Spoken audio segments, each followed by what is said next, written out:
Between 1919 and 1933, the Weimar Republic, commonly referred to as interwar Germany, was basically a sexual free-for-all in terms of sexual liberation and divine decadence.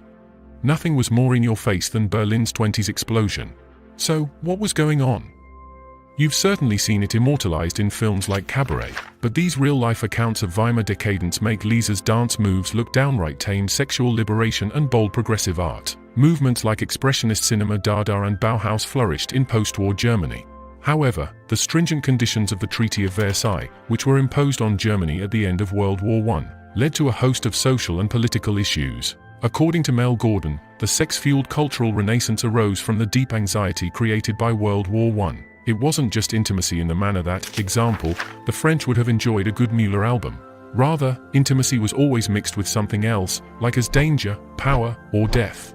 But while it was good, everything was happening in the Weimar Republic. A gender-bending orgy of modern life and intimacy in Weimar Germany was everywhere. So take a look at these real-life accounts of what was going down in the Weimar Republic. You'll never look at Germans the same way again. This is History Made Easy. Kindly subscribe. The cabaret was a free-for-all androgynous pensex that embraced debauchery and freedom. Cabarets were the center of Weimar Berlin's cultural nightlife, a whirlwind of booze, drugs, sex, fashion, and performance art. Seminal playwright Bertolt Brecht once took to the stage of a Berlin cabaret to perform Ballad of the Dead Soldier, a pitch-black satirical ballad in which the German army dug up the corpses of soldiers and sent them back to the front. Aside from cabarets, Berlin had hundreds of clubs that catered to straight men, gay men, lesbians, male crossdressers, female crossdressers, and the occasional non-binary pansexual bonanza. The Smart Set publication describes beauty nights as a bizarre combination of an opera night and a stroll to a nudie bar. Many other cabarets were only nightclubs or erotic pageants referred to as beauty nights, where seedy customers sat with opera glasses.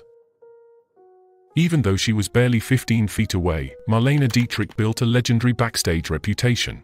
Marlene Dietrich earns 2 spots on this list, which makes sense given how author Diana McLellanonce described her as perhaps the busiest and most passionate bisexual in theatrical Berlin. Of course, many Americans recognize the German actress from classic films such as Shanghai Express, Touch of Evil, The Devil is a Woman, and Blonde Venus. However, before arriving in Hollywood, Dietrich was a controversial atomic sex person on the German stage and screen. Dietrich's backstage antics in Berlin's Wildweimer theater scene are especially intriguing. She was notorious for her insatiable sexual hunger, which presented itself in a variety of bizarre ways.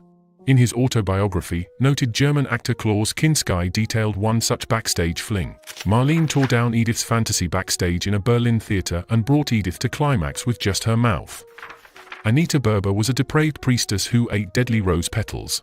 When a book is titled The 7 Addictions and 5 Professions of Anita Berber, Weimar Berlin's Priestess of Depravity, you know it's about as licentious as it gets. Anita Berber, a professional dancer, was an expensive hedonist who abused drugs and alcohol. She liked coke, morphine, and opium, but her favorite drug was extremely hazardous. According to legend, she would eat rose petals steeped in a mixture of chloroform and ether.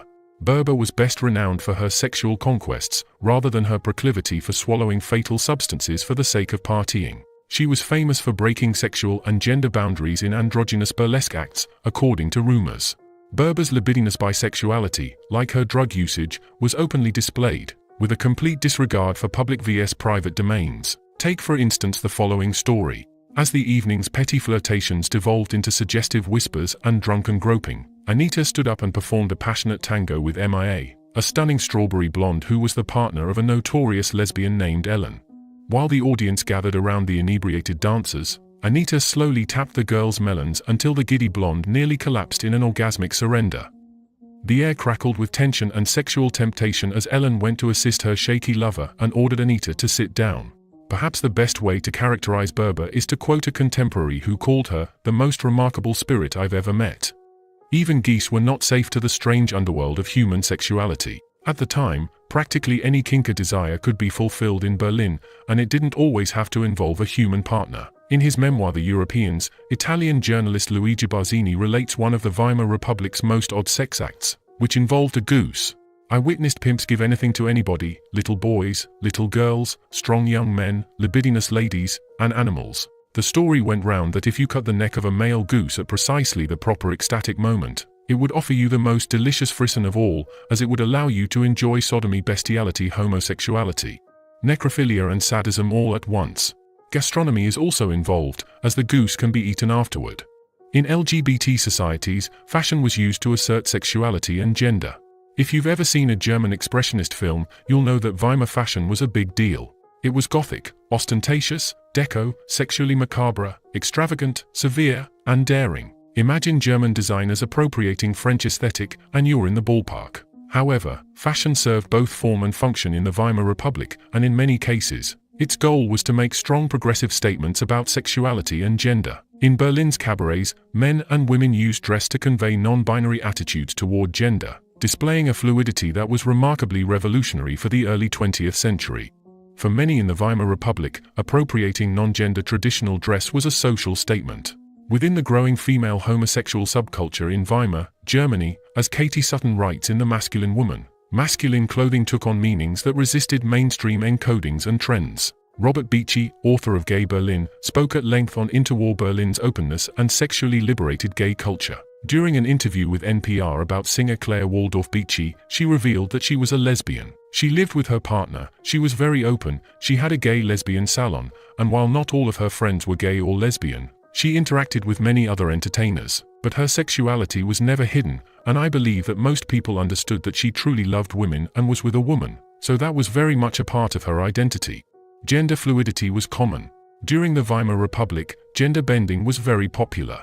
Cross-dressing and transvestism were common activities both within and outside of Lukia communities, and they frequently went hand in hand with exploring non-binary gender and sexuality in a safe environment.